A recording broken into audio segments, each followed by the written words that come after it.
In a mansion built on wealth and power, silence ruled more than laughter. Until one night everything changed. A billionaire, hardened by pride and prejudice, walked into a hidden corner of his home and froze. His disabled daughter, fragile, voiceless, trapped in stillness, was moving, smiling, dancing. But the miracle wasn't what shook him. It was the one who stood beside her. Rosa, the cleaner, a black woman he had barely acknowledged, was holding her hand, guiding her with a gentleness no doctor or therapist had ever achieved. For the first time, his daughter was alive. But instead of joy, his heart filled with rage. And what he did next would leave scars no wealth could erase. The mansion rose like a fortress on the hill, its windows tall and unblinking, its marble halls polished to the point of sterility. It was beautiful to outsiders, but inside silence ruled more than laughter. The tick of antique clocks filled the emptiness where joy should have lived. Charles Whitmore, the billionaire who owned it all, carried that silence with him like armor. To the world he was power in motion, razor-sharp, untouchable, a man who had never bent to anyone. But within him lived an older shadow, the voice of his father, whispering still. Weakness is shame, Charles. Remember that. Every decision, every deal, every harsh word was shaped by that inheritance. Even his daughter Emily became a mirror of that shame. Born fragile, unable to speak, her body refusing to move the way others did, Charles loved her, but from a distance, as though afraid her fragility might tarnish his strength. Rosa knew that distance all too well. She moved quietly through the mansion each day, mop in hand, eyes lowered, carrying the weight of being both invisible and judged. A black woman in a house built on wealth and prejudice, she had learned to swallow insults and blend into walls. Yet Rosa carried her own fire. Once she had been a girl who dreamed of dancing on grand stages. But when she auditioned, the judges didn't see her movement, only her skin. Not for people like you, they told her. That dream died. But the rhythm never left her soul. She danced in secret, if only to remind herself she was still alive. When she entered Emily's room for the first time, the air felt different. The child's wide, silent eyes followed her every step, as though sensing something others missed. Rosa noticed the way Emily's fingers twitched faintly, almost in rhythm with the hum Rosa absent-mindedly carried under her breath while she worked.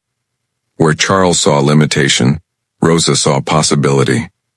Where the mansion carried the weight of silence, Rosa brought a whisper of life. Little did anyone know that those whispers would grow into music that shook the walls of the Whitmore estate, and threatened the very foundations of its masters, pride. The day Charles walked in and saw Rosa guiding Emily across the marble floor, time seemed to stop. Emily's frail arms reached out, her tiny feet dragging awkwardly but beautifully in sync with Rosa's. To anyone else it was a miracle.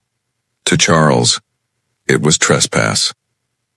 That night, his anger echoed through the mansion. He forbade Rosa from setting foot in Emily's room again. The staff exchanged nervous glances, their whispers sharp with fear. Rosa was reassigned to menial chores far away from Emily's sight. Emily, sensing the absence, wept. For the first time in years, she spoke a word that broke Charles's heart. Dance. But she wasn't calling for him. She was calling for Rosa. Charles convinced himself that Rosa's influence was dangerous. She overstepped, he muttered. People like her don't know their place. Pride clouded his judgment, masking the truth he refused to see. That Rosa had given Emily what no amount of money ever could. Yet Rosa's impact lingered.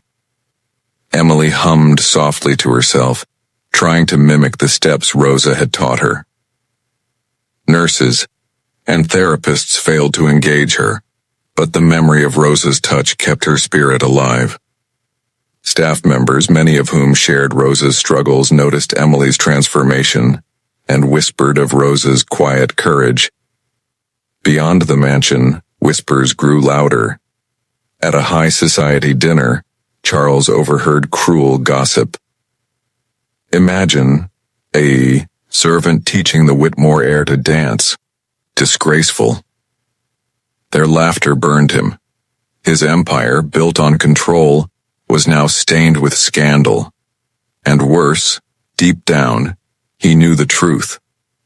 They envied the joy Rosa had given. Emily's longing deepened. She refused meals, pushed away caretakers, her fragile body trembling with frustration. The mansion, once a fortress of power, now felt like a cage of sorrow. Charles's pride pressed against his love for Emily, a war raging inside him. Would he cling to prejudice or acknowledge the truth he despised? The storm of decision grew, and soon, the walls of the Whitmore mansion would shatter under the weight of one final choice. Charles moved through the darkened hallway, each step echoing on the marble like a warning.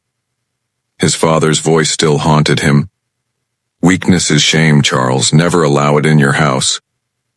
He had lived by those words his entire life, building walls of wealth and pride to keep out anything that might stain his legacy. And yet, he stopped. The sound of music drifted faintly, soft and trembling like a secret not meant for him. He followed it, pushed open a door, and the world shattered. There she was, Emily, his fragile, voiceless daughter, standing, swaying, dancing.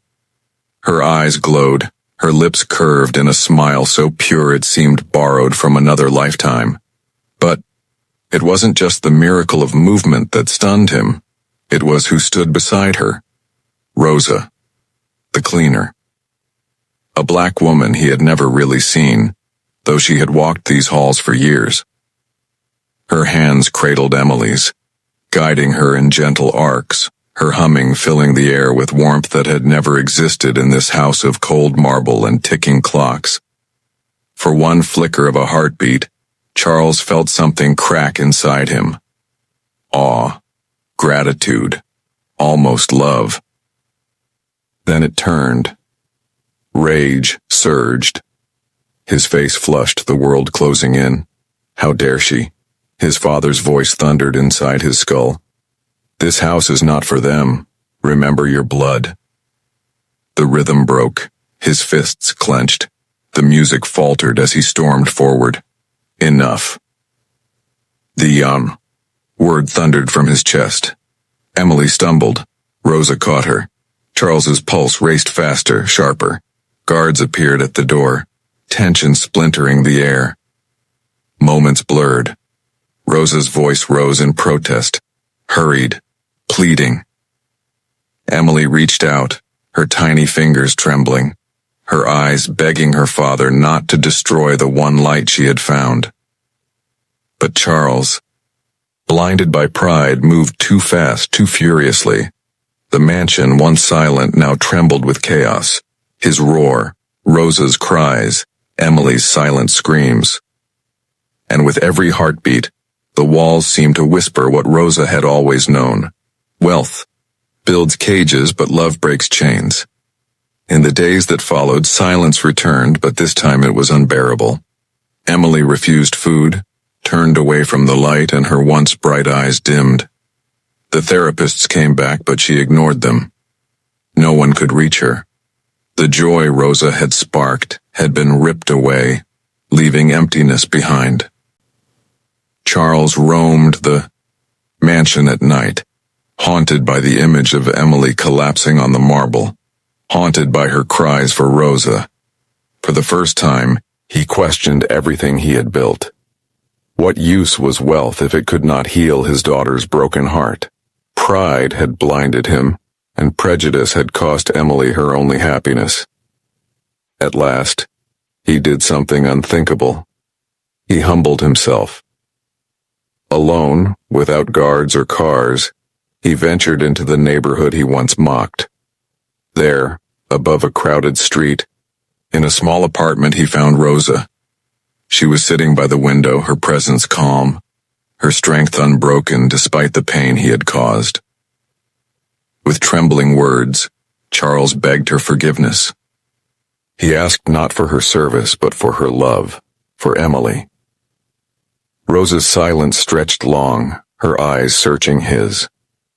Finally she agreed, but not without a condition. She would return only if he treated her as an equal, never again as just a cleaner. When Rosa stepped back into the mansion, Emily's face lit up brighter than any chandelier. She reached out, humming the tune of their secret dance.